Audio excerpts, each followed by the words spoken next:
The music stopped suddenly. Thousands of people held their breath as André Rieu lowered his violin and pointed to someone in the crowd.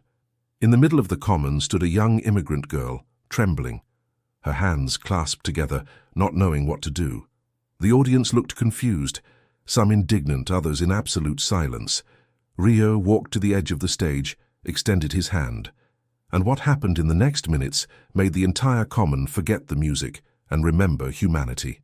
4 days earlier, Amara had arrived at the Community Hope Center run by Robert Williams with not much more than a backpack and the clothes she wore. The center on Cambridge Street was one of the few places in Boston where immigrants could find temporary shelter while their asylum cases were being processed. Amara was 23 years old, originally from Afghanistan, and had traveled thousands of miles through 8 countries before finally reaching the United States. Her eyes, dark and deep, carried the weight of stories she could never tell, of losses too great for words. The Community Hope Center was an old school building that had been converted into a shelter. The walls were bare, the lighting harsh and clinical, and the beds stood so close together that privacy was a luxury that didn't exist here. But it was dry, it was warm, and it was safe, more than Amara had had in months. Robert Williams was a 54-year-old man, divorced without children, who had devoted his life to helping people who had lost everything. He had founded the center 2 years ago after watching a documentary about the refugee crisis and realizing he could no longer stand on the sidelines. "Welcome," he had said to Amara when she arrived, speaking slowly in the hope she would understand. "You're safe here."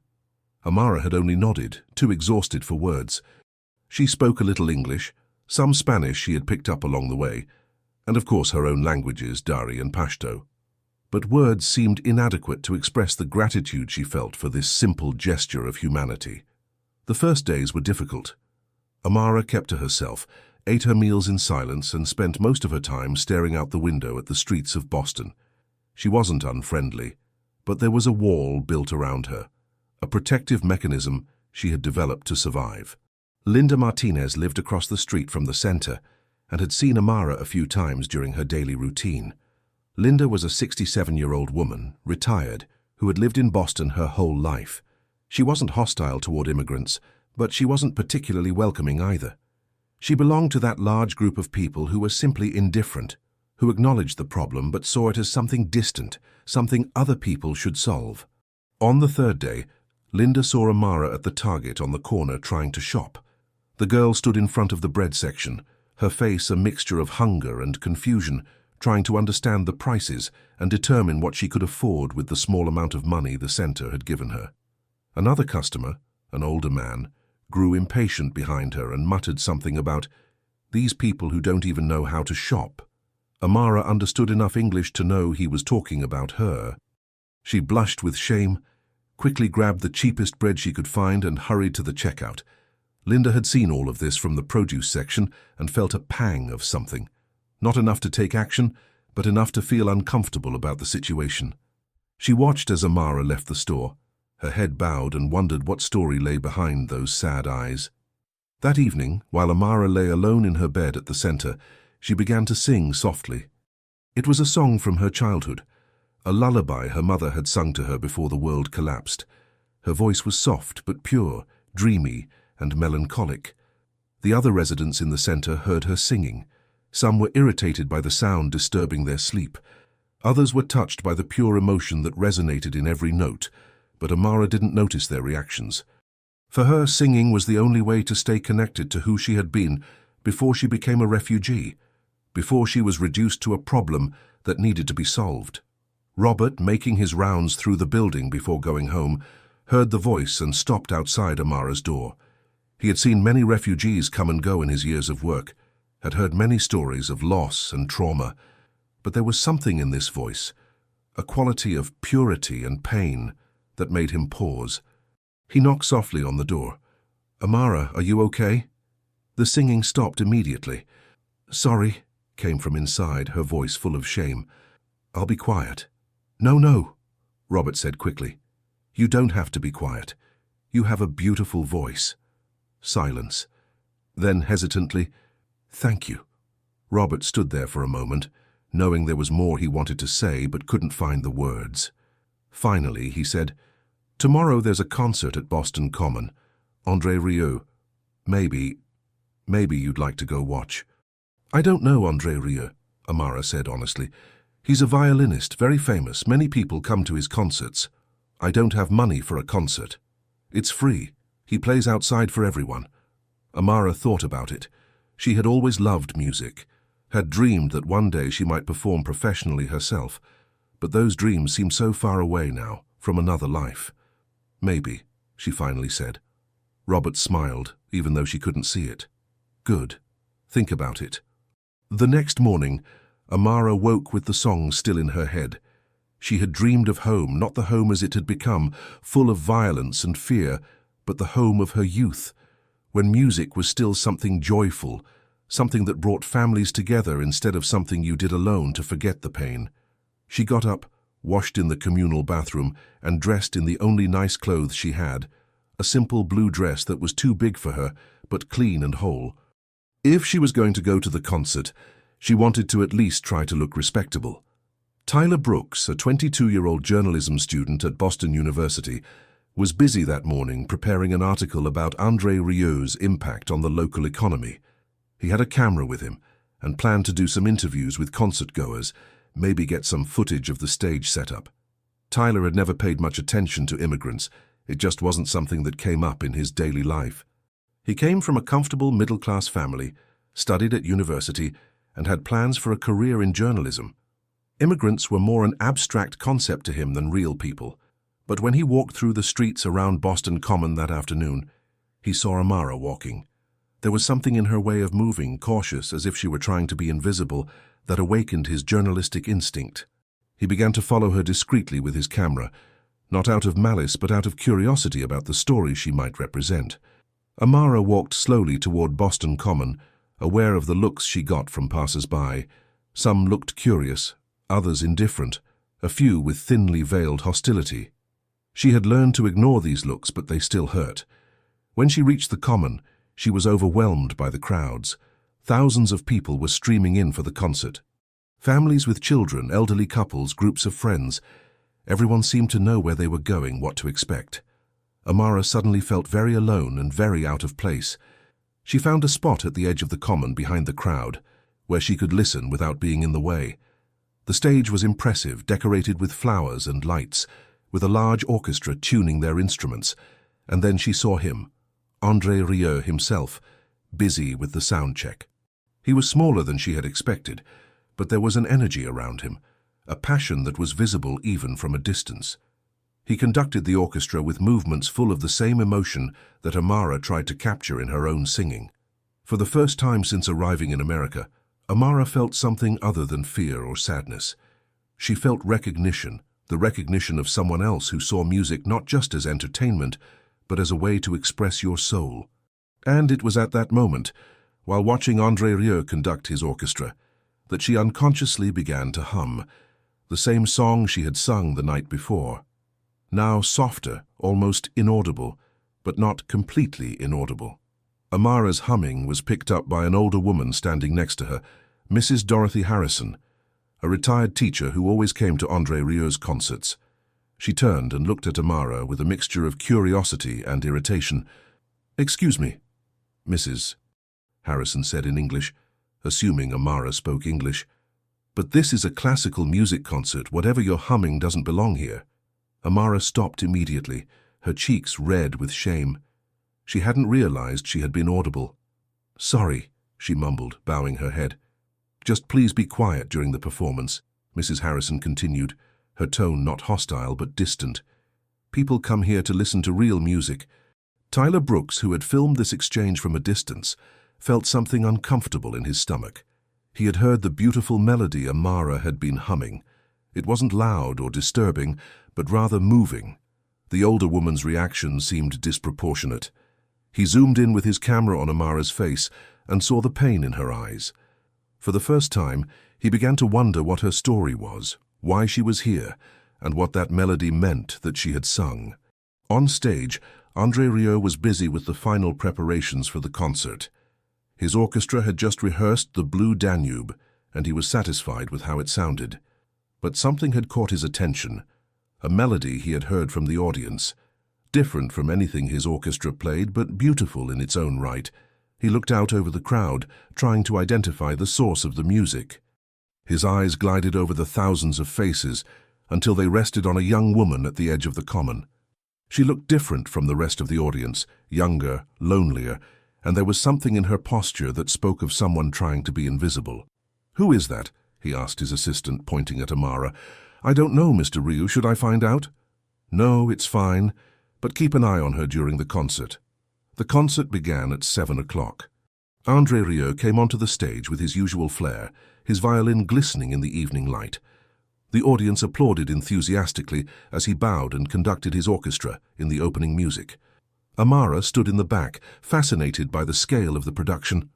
She had never seen such a large orchestra, never so many people together for music.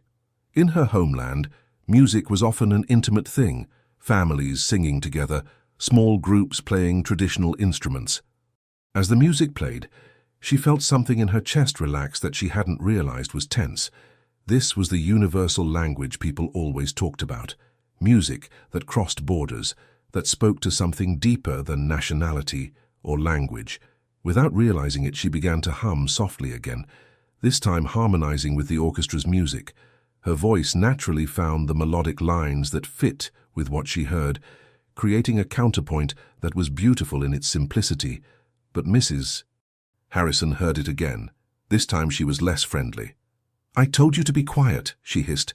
"This is inappropriate. If you can't behave properly, you should leave."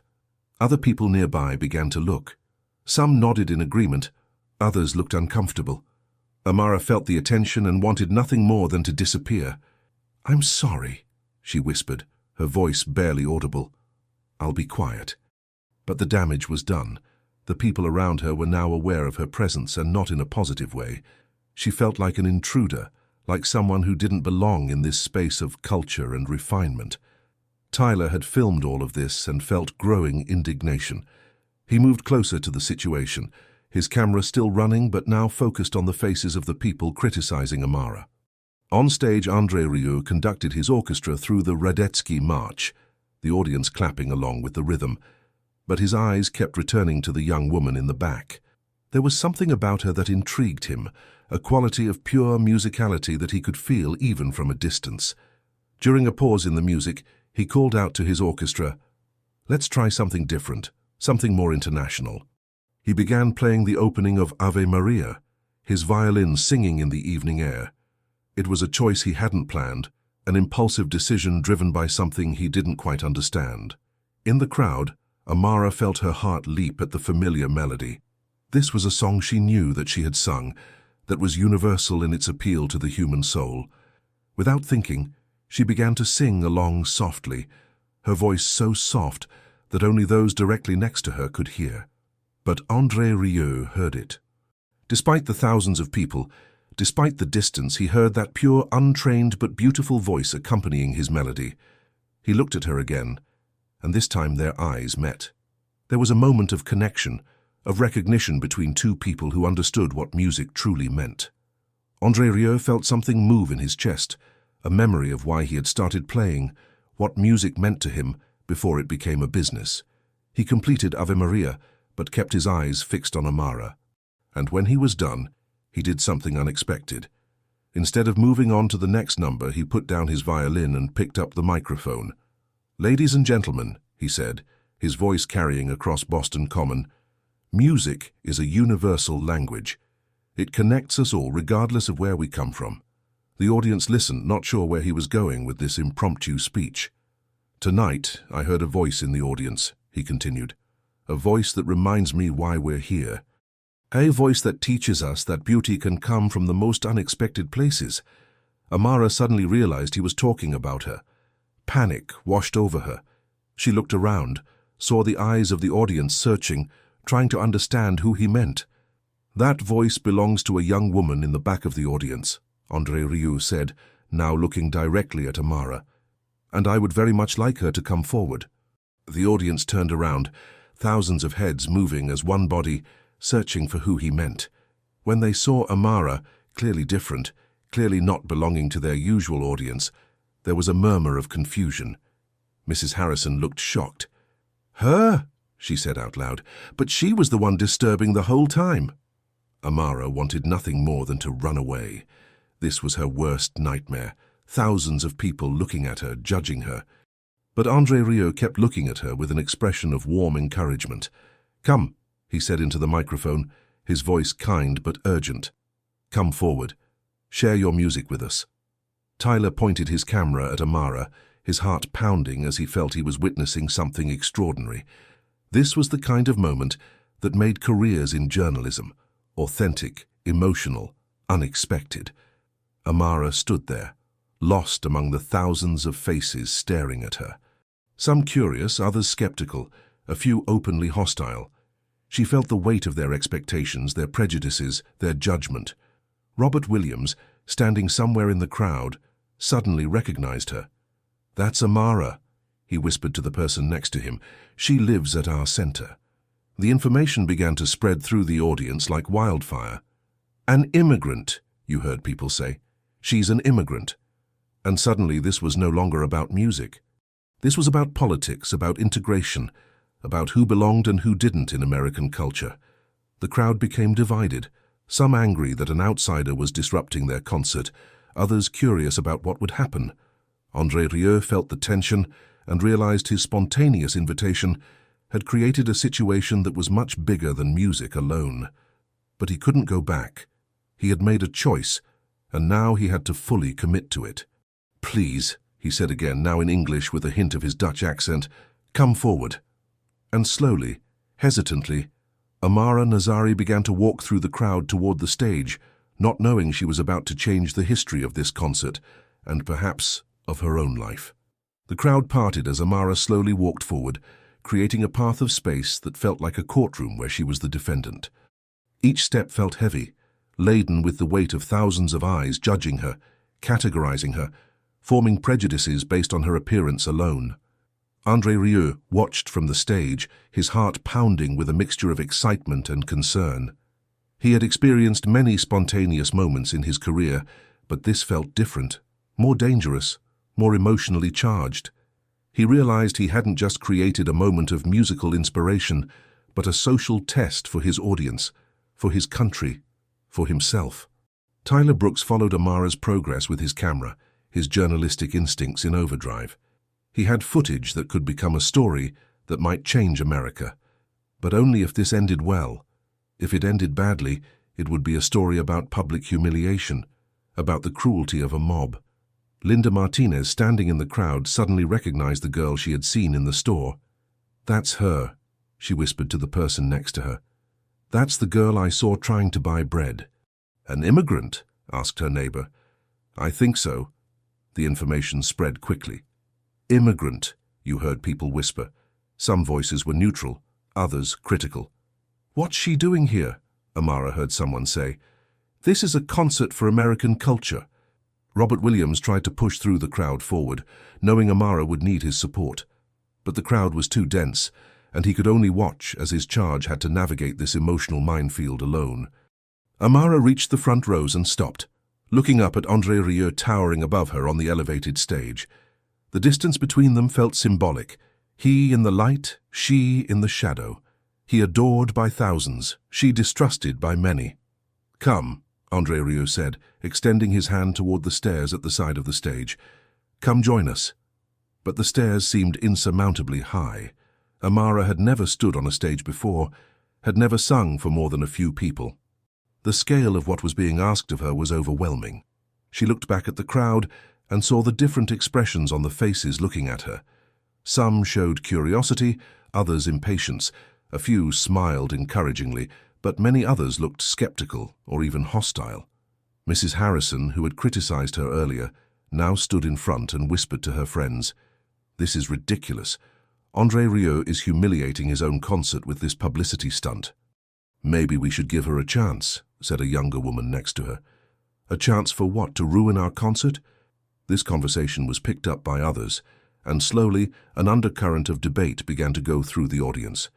Some defended André Rieu's decision, others criticized it. Amara stood in the middle of this storm, feeling how she was being reduced to a symbol instead of being treated as a person. On stage, André Rieu began to understand what he had caused. This was no longer a simple invitation to sing. This was a moment that would define how America dealt with diversity, with inclusion, with the choice between fear and openness. He did something unexpected. Instead of waiting for Amara to come to him, he walked to the edge of the stage and climbed down, his violin still in his hand. "If you won't come to the music," he said to her, his voice warm but firmly determined, "then the music will come to you." The crowd went silent, surprised by this unprecedented turn. André Rieu now stood at the same level as Amara, no longer the elevated artist, but a human being approaching another human being. "What's your name?" he asked softly. "Amara," she answered, her voice barely audible. "Amara. That's a beautiful name. Where are you from?" "Afghanistan." The word hung in the air, loaded with all the political and emotional associations it carried. There was a murmur through the crowd. Afghanistan meant war, meant refugees, meant complexity that many people preferred not to think about during an evening of relaxation. André Rieu nodded. "And you sing a little?" Amara's humility was genuine. She had never had professional training, had never thought her voice was anything special. "What were you singing earlier? It was beautiful." "A song from my mother, from my country." "Would you sing it for us?" Amara looked around at the thousands of faces looking at her and felt her courage drain away. "I can't. Not for all these people." "Then we'll sing together," André Rieu said. "You sing your song.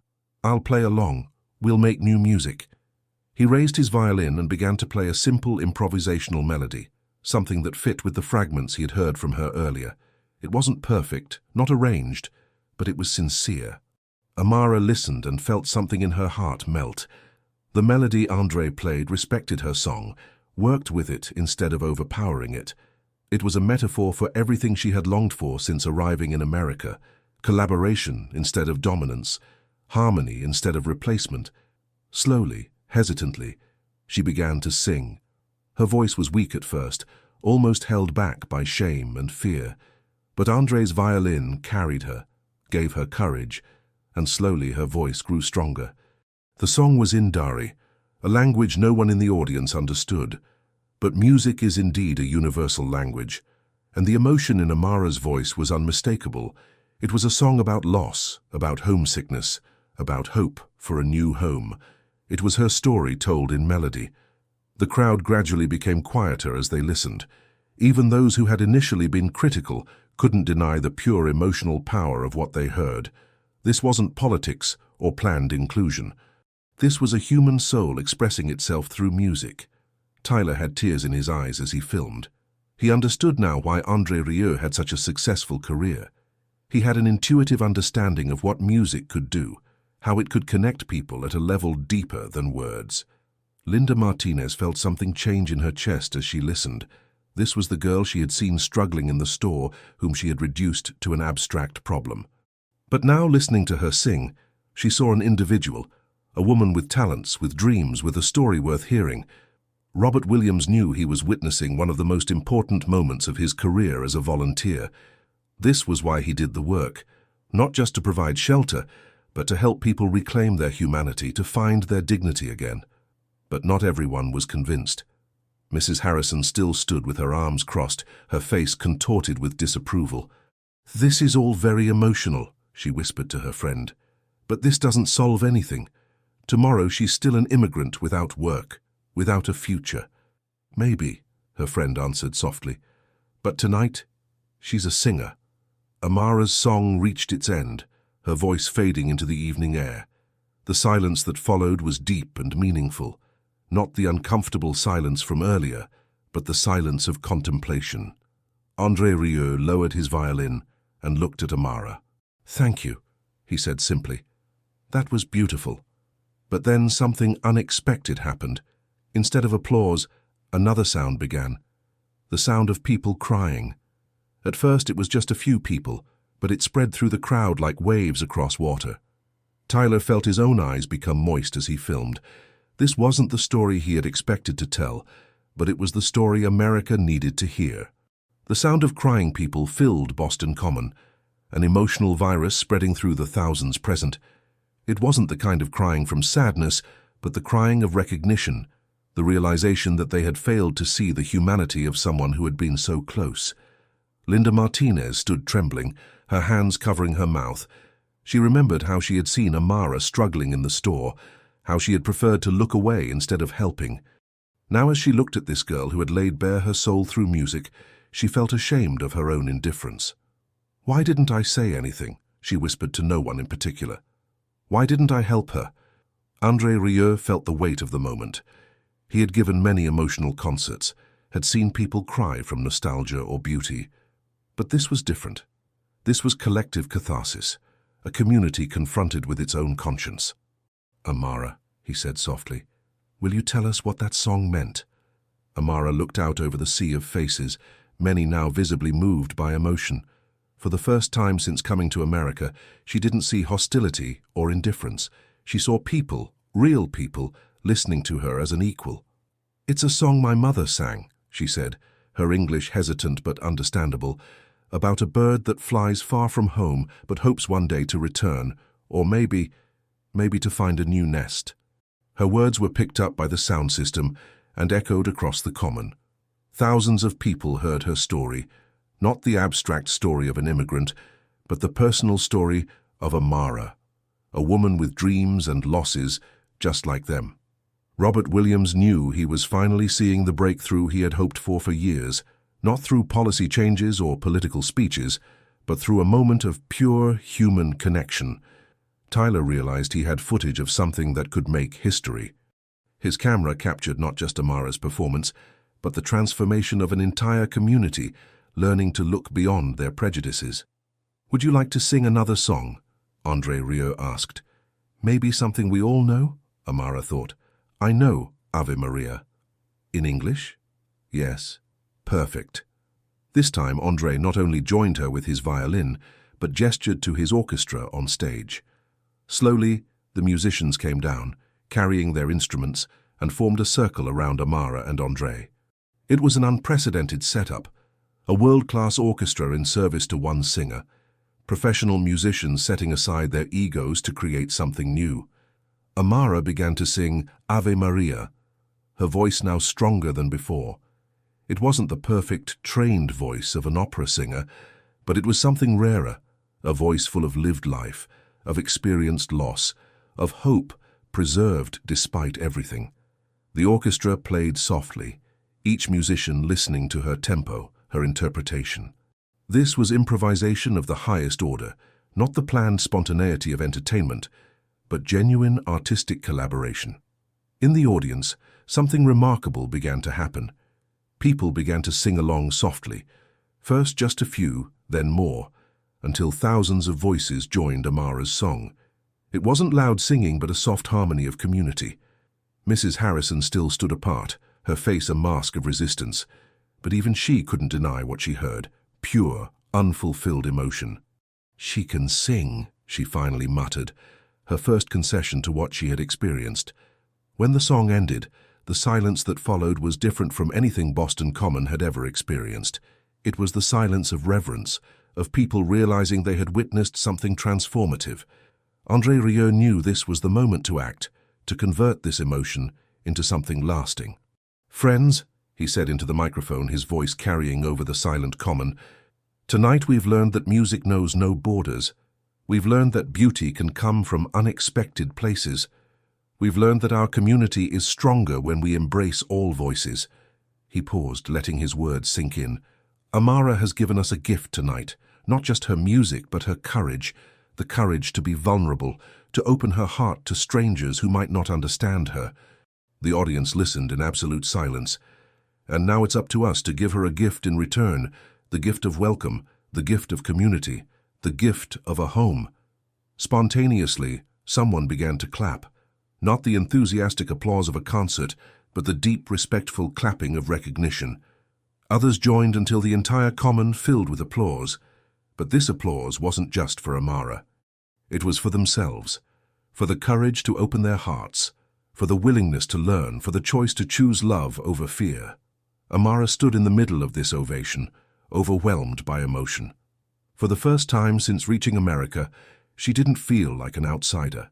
She felt seen, heard, valued. Robert Williams made his way through the crowd to her, tears streaming down his face. "Amara," he said when he reached her. "Are you okay?" She nodded, too emotional to speak.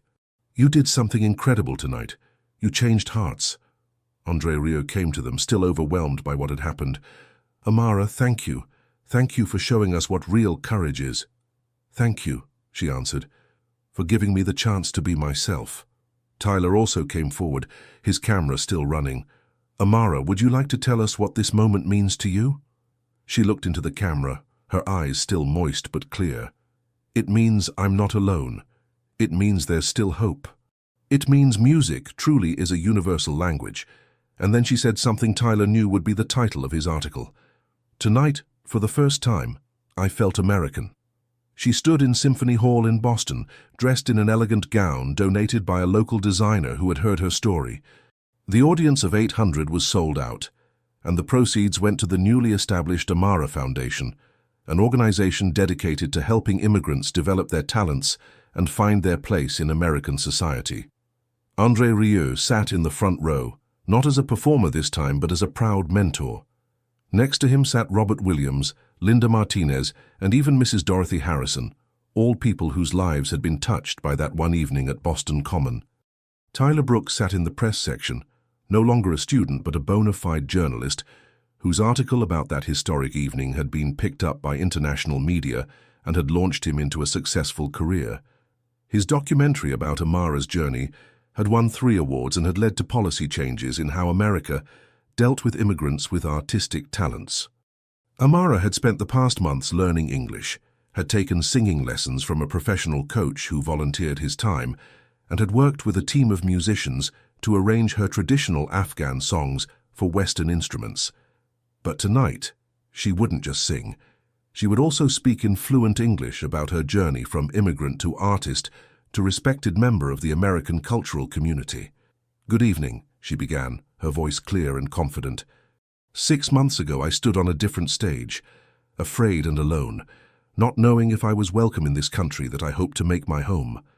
The audience listened attentively, many remembering that evening, others who had seen it on video. "Tonight I stand here again, but now with certainty that America has not only become my home, but that I can also give something back to the community that has embraced me." She paused, her eyes finding André Rieu's. "Someone once told me that music is a universal language, but I've learned it's more than that. Music is a bridge between cultures, between hearts, between the past and the future." Robert Williams felt pride swell in his chest. The girl who had arrived with nothing more than a backpack now stood before hundreds of people speaking with the confidence of someone who had found her place in the world. "Tonight I'm going to sing for you, songs from my homeland but also songs from my new home, because I've learned you don't have to choose between who you were and who you're becoming. You can be both." She began her first song, a traditional Afghan song she had translated into English, accompanied by an ensemble of American and Afghan musicians. The fusion of styles was beautiful, a perfect metaphor for what integration could be when done right. Linda Martinez cried openly. In the months after that evening at Boston Common, she had gotten to know Amara, had become a volunteer at Roberts Center, and had realized how much she had missed by keeping her eyes closed to the stories of people around her. "That was me," she had told her friends when she decided to do volunteer work. "I was the one who looked away when she needed help." Well, not anymore. Even Mrs. Harrison had changed. The day after the concert, she had called André Rieu to apologize for her behavior. She had offered to teach English to immigrants, an offer she had followed through with actual action. "I was afraid," she had explained to Amara when they met for the first lesson, "afraid that my culture, my traditions would disappear. But you showed me that culture doesn't become weaker when we share it. It becomes richer." Now, as she watched Amara's performance, she realized how short-sighted her fears had been. American culture hadn't disappeared. It had evolved, had become more inclusive, had become more humane.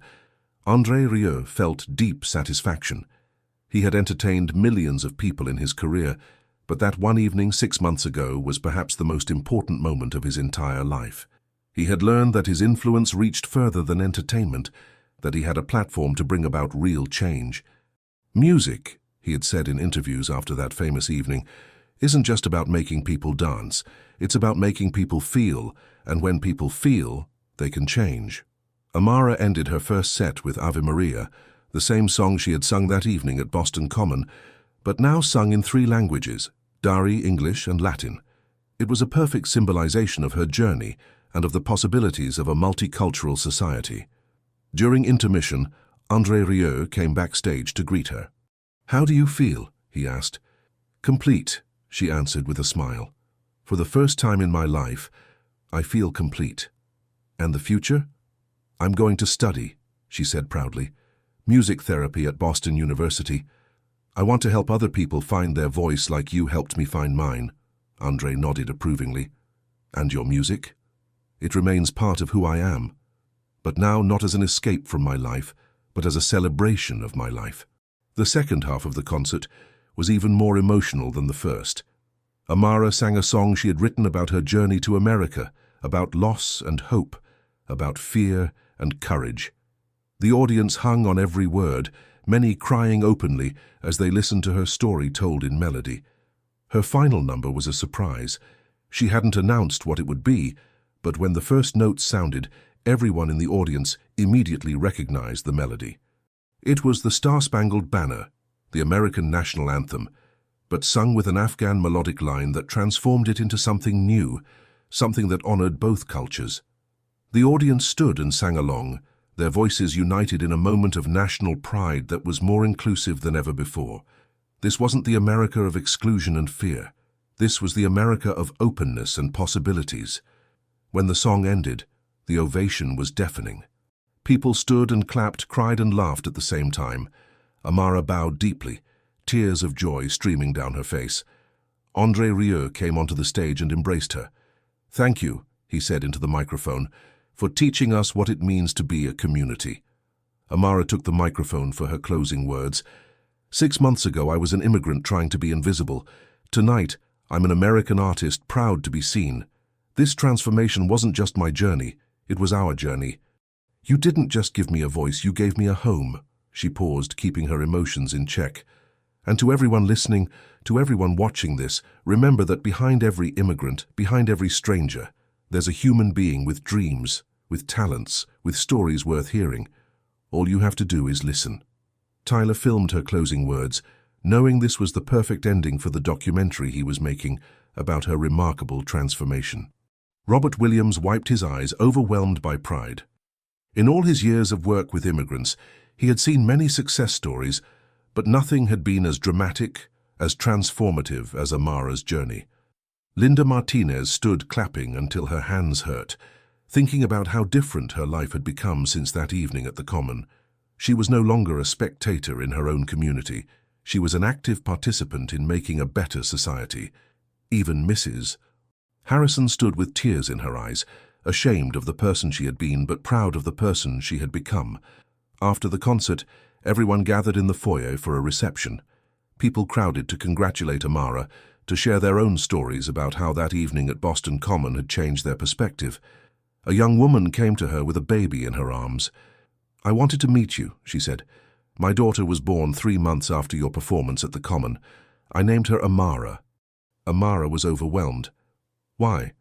"Because you taught me that courage is contagious, and I want my daughter to grow up in a world where courage is celebrated, where differences are embraced." André Rieu watched from the side, his heart full of a satisfaction he had never experienced from all his successful concerts. This was his real legacy, not the millions of albums he had sold, but the lives he had touched, the community he had helped transform. "Thank you," Amara said to him when the evening came to an end. "For everything."